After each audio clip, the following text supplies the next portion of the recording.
Welcome to the show. It's a girl, Sarah, right here on Relaxed Radio.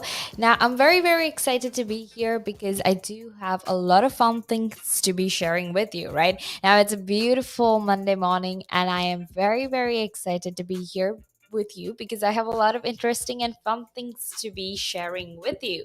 Okay, so make sure you stay tuned and make sure you don't forget to follow us on our socials, which is Facebook, Instagram, Twitter, and TikTok, and that we're going to be sharing a lot of interesting things with you, especially because right now restrictions today actually restrictions are going to be lifted and that means we're finally going to be having the freedom that we wanted for the past few months, weeks, almost the past year and a half. So that's very cool, very excited to be here on this beautiful Monday morning and to embrace the fact that, hey, look, we finally have that freedom we need. But that also means that we have to take care of ourselves, that we have to practice a certain amount of social responsibility that we have, and we need to actually make sure that we're doing what we can do the best. Okay, but before we actually head into the conversation, before we actually share whatever it is that we're going to be talking about today, I actually want to head into a small break so I can actually get back into this conversation and make sure that I share the best of everything with you. So make sure you stay tuned.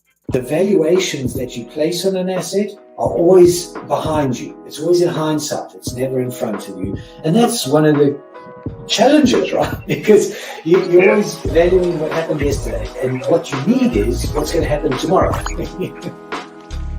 What am I saving or investing for? Why am I doing it? When will I need the money? And how much money do I need? Yeah.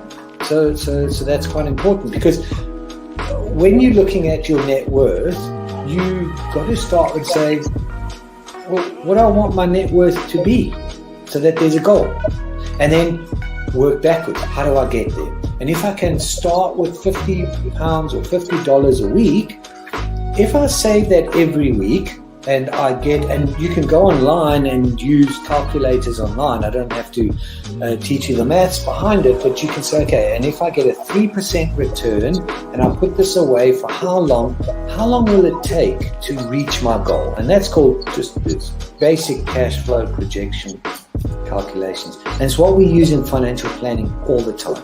What we say to clients is we say, okay, what is your goal? What is your objective? Where do you want to go to? And we discuss that in a lot of detail and over most of the meeting. And then the rest of it is saying, okay, in your exact circumstances, with your risk profile, with how you feel about investments and pensions and taxes and where you are and who you work with, and your education level or your lack of education or how involved you want to be. There's a lot of variables that we take into account, and then we say, okay, here's a plan. You start like this, that's great. And then we review it all the time. And we say, okay, we need to increase it, we're on track, we're not, this is what is happening. Because remember, when you're dealing with assets, the valuations that you place on an asset are always behind you. It's always in hindsight. It's never in front of you. And that's one of the challenges, right? Because you're always valuing what happened yesterday. And what you need is what's going to happen tomorrow. So that's a struggle. Yeah. So there are strategies everywhere from £50 a week up to £100 million, and they're different, right? They range differently from everyone, but and from country to country, to be fair. Different countries have different tax laws, so different vehicles. But from your point of view, at the sort of normal end, I'm not going to call it the low end because I'm in that boat as well. It's as tax efficient as you can get it. That's where you start. You use all the tax efficiencies, and then you step up into different things.